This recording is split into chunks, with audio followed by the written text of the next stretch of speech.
Hello everyone, this is Suman Parashar and you are watching my channel Maths से।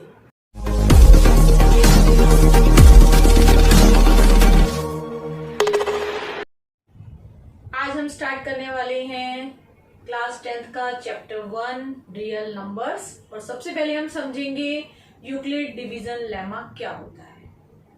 Euclid division lemma क्या होता है पहले तो ये समझ लीजिए। लेमा एक ऐसी स्टेटमेंट होती है जिसको हमें प्रूव नहीं करना होता है, जिसे सिर्फ अंडरस्टैंड करना होता है और बाद में उसका हम यूज कर सकते हैं। तो यूक्लिड डिवीजन लेमा क्या बोलता है, given positive integer A and B, आपको कोई भी दो पॉजिटिव इंटीजर लेने हैं ए एंड बी, ठीक है। चलिए हम ले लेते हैं ए कोई इंटीजर ले लेते हैं 28 ले लेते हैं और बी ले लेते हैं 3। There exist unique integers Q and R. Q and R unique integer आएंगे, कैसे आएंगे, जो इस कंडीशन को सेटिस्फाई करते हैं। और ये कंडीशन कब आएगी, A is equals to B Q plus R, जब हम B से A को डिवाइड करते हैं। तो यहां हम लगाते हैं अपना रिमाइंडर थ्योरम, जिसमें आप बोलते हो dividend is equals to divisor into quotient plus remainder. अब यहाँ इसका यूज करते हुए आप कैसे इसको लिखेंगे, देखिए 28 को अगर आपने 3 से डिवाइड किया, 3 9 जा 27, आपको रिमाइंडर मिला 1। मीन्स डिवाइडेंट है 28, डिवाइजर है 3, कोशेंट आया 9 और रिमाइंडर आया 1। चलिए अब हम 29 लेके चलते हैं, 3 को 29 से डिवाइड करते हैं तो आपने क्या देखा, आपका रिमाइंडर इस बार 2 आया। मीन्स 29 अगर आपका डिवाइडेंट है और 3 से आपने डिवाइड किया तो आपका रिमाइंडर 2 आया। एक और केस लेते हैं 27 का, 3 9 जा 27, आपको रिमाइंडर क्या मिला 0। चलो ये भी हम यहाँ पे लिख लेते हैं। तो यहाँ पे हमने क्या नोटिस किया कि रिमाइंडर हमारा 0 1 और 2 आया है। कब आया, जब हमने 3 से डिवाइड किया। आप और भी केसेस ले सकते हैं, जैसे एक और नंबर ले लीजिए 26 ले लीजिए, तो आपका किस पे जाएगा 3 8 जा 24, फिर से आपका 2 रिमाइंडर आया। मीन्स आपका रिमाइंडर या 0 आएगा या 1 या 2, कब, जब आपका डिवाइजर 3 है। तो यूक्लिड डिवीजन लेमा भी यही बात बोल रहा है कि आपका रिमाइंडर का ये कुछ रेंज होता है। तो यहाँ हमने देख लिया रिमाइंडर का रेंज 0 1 2 आ रहा है जब डिवाइजर हमारा 3 है। इट मीन्स कि अगर कोई भी दो इंटीजर हैं तो आप उसको a is equals to B Q plus R form में लिख सकते हैं, जैसे हमने लिखा है यहाँ पे। और दूसरा ये रिमाइंडर की कंडीशन, वो हम देखेंगे कैसे सेटिस्फाई हो रही है। देखिए remainder greater than equals to 0 है, हाँ है, देखिए 0 से तो बड़ा है। यहाँ इक्वल्स टू का साइन भी है साथ में, मीन्स या तो ये 0 होगा या 0 से बड़ा होगा। देखिए 0 है और 0 से बड़ा है, 0 से छोटा नहीं है। बट लेस देन b, इधर b डिवाइजर अगर हम देखें तो हमारा डिवाइजर है 3, मीन्स आपका रिमाइंडर लेस देन 3 होना चाहिए। आपने नोटिस भी किया है कि रिमाइंडर की वैल्यू 0 1 और 2 आ रही है, मीन्स आपका रिमाइंडर 3 से छोटा आ रहा है। इट मीन्स कि ये वाली कंडीशन भी सेटिस्फाई हो रही है। अब हम फिर से इस स्टेटमेंट को पढ़ेंगे। देखिए given positive integers a and b, there exist unique integer q and r satisfying a is equals to bq plus r and r lies between 0 and b। तो ये एग्जाम्पल से हम इस यूक्लिड डिवीजन लेमा को अच्छे से समझ पाए हैं। अब हम बात करते हैं यूक्लिड डिवीजन एल्गोरिथम की। यूक्लिड डिवीजन एल्गोरिथम का क्या मतलब है, ये जो वर्ड है एल्गोरिथम, जैसे आपने कंप्यूटर्स में पढ़ा है, एल्गोरिथम क्या होता है, स्टेप बाय स्टेप आप कंप्यूटर में करते हैं प्रोसेस कुछ फाइंड आउट करने के लिए। तो यहाँ यूक्लिड ने इस एल्गोरिथम का यूज किया, इसकी हेल्प से क्या फाइंड आउट करने के लिए, एचसीएफ ऑफ 2 इंटीजर्स। कोई भी दो इंटीजर्स लिए और उनका एचसीएफ निकालने के लिए यूक्लिड डिवीजन लेमा का यूज किया। तो इसको समझने के लिए हम एक एग्जांपल ले लेते हैं। देखिए यहाँ मैंने लिखा है a ग्रेटर देन b, क्योंकि कोई भी दो इंटीजर होंगे उसमें से एक बड़ा होगा एक छोटा होगा, जिससे आप डिसाइड कर सकते हैं कि कौन सा डिवाइजर है और कौन सा डिवाइडेंट है। मीन्स डिवाइजर b लेना है और डिवाइडेंट को a लेना है। चलो मैं मान लेती हूँ a मैंने लिया 45 और b लिया 25।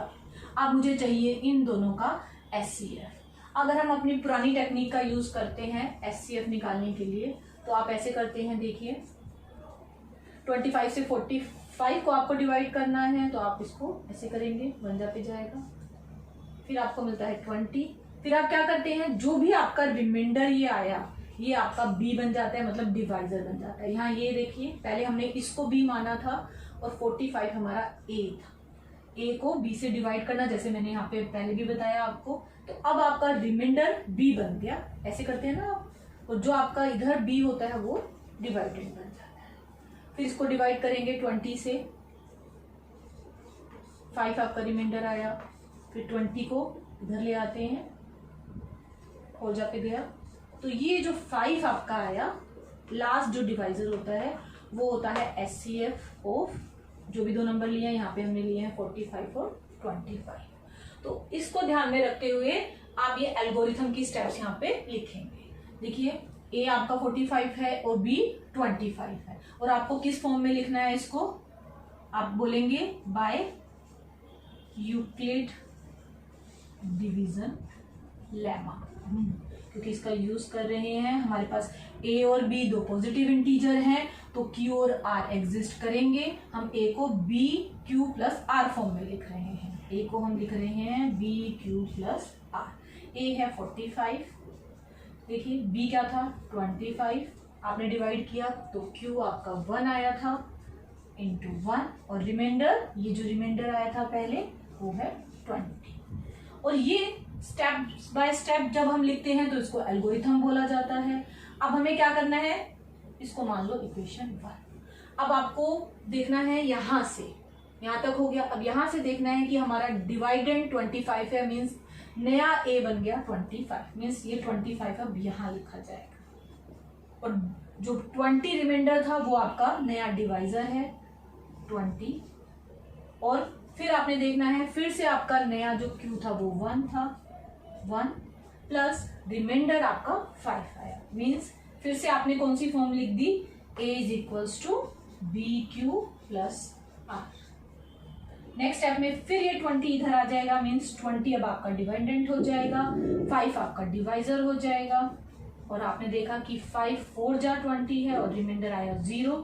अब आपका रिमाइंडर 0 आ गया। इस स्टेप के बाद आप रुक जाएंगे, ये 2 थी, ये 3 थी। जब आपको 0 मिल जाता है आप रुक जाते हैं।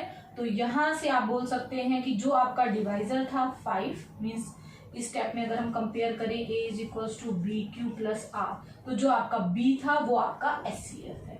तो यहां से हमें मिला HCF ऑफ 45 और 25 इज इक्वल्स टू 5। हमने क्या यूज किया, यूक्लिड डिवीजन एल्गोरिथम। अब हम करते हैं क्वेश्चन नंबर 1, जिसमें आपको निकालना है HCF ऑफ 135 एंड 225।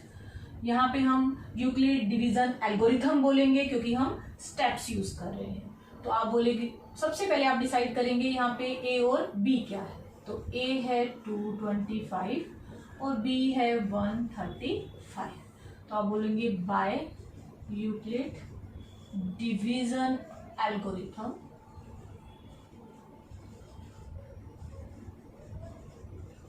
हम कैसे लिख सकते हैं, A is equals to BQ plus R form में हम इसको लिख सकते हैं।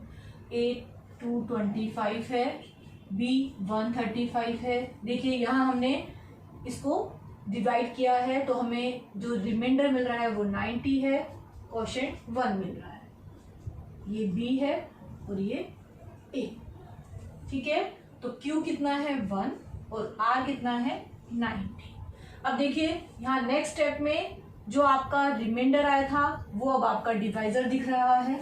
तो आपका ये नया डिवाइजर है, ये B है, और ये जो 135 आपका पहले जो B था वो अब आपका A बन गया है। तो मैं यहाँ पे फिर से एक एरो से आपको समझा रही हूँ कि ये A बन जाता है, ये यहाँ आ जाता है 135, और ये 90 जो यहाँ 90 था वो आपको क्या मिल जाता है, B।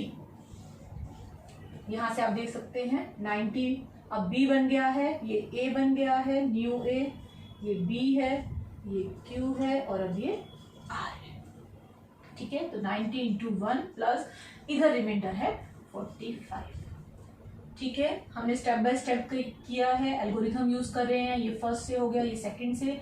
इससे पहले आपको क्या करना है, यहाँ पे लिखना है ए क्या है और बी क्या है। फिर से नया ए और नया बी सिलेक्ट करना है। ये आपका न्यू ए है और 45 आपका न्यू बी है। ठीक है, मैं एरो मार्क से भी समझा रही हूँ, एरो यहाँ लगाना है, ये आपको शो नहीं करना एग्जाम में, इधर आपको 90 लिखना है।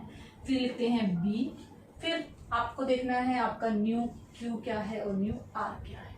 न्यू क्यू है 2 और न्यू आर है 0। जैसे ही आपको 0 मिलता है आपको स्टॉप हो जाना है, क्योंकि यही है algorithm means step by step. हमें कब तक ये स्टेप्स प्रोसीड करनी है, जब तक हमें रिमाइंडर 0 ना मिल जाए। तो आपका जो लास्ट में रिमाइंडर 0 मिला उसका बी मीन्स 45 आपका एचसीएफ हो गया। तो किसका एचसीएफ है ये, 225 और 135 का एचसीएफ 45 है। क्या इन दो नंबर्स का ही एचसीएफ ये 45 है? नहीं, ये देखिए यहाँ पे अगर मैं इनको 1, 2 और 3 का नाम दूं तो ये 90 यहाँ पे ए की वैल्यू थी और बी की वैल्यू 45 थी, तो ये एचसीएफ किसका हुआ, साथ में 90 और 45 का भी हुआ। और सेकंड इक्वेशन पे आ जाइए, यहाँ पे ए 135 और बी 90 था, तो इसका भी एचसीएफ यही हुआ। तो 135 और 90 का एचसीएफ भी 45 मीन्स अगर आप यहां से देखें तो आप ऐसे बोल सकते हैं, यहाँ ए और बी का एचसीएफ 225 और 135 का एचसीएफ 45। फिर सेकेंड लाइन पे आ जाइए, 90 और 135 का एचसीएफ भी 45 और 45 और 90 का एचसीएफ भी 45 में।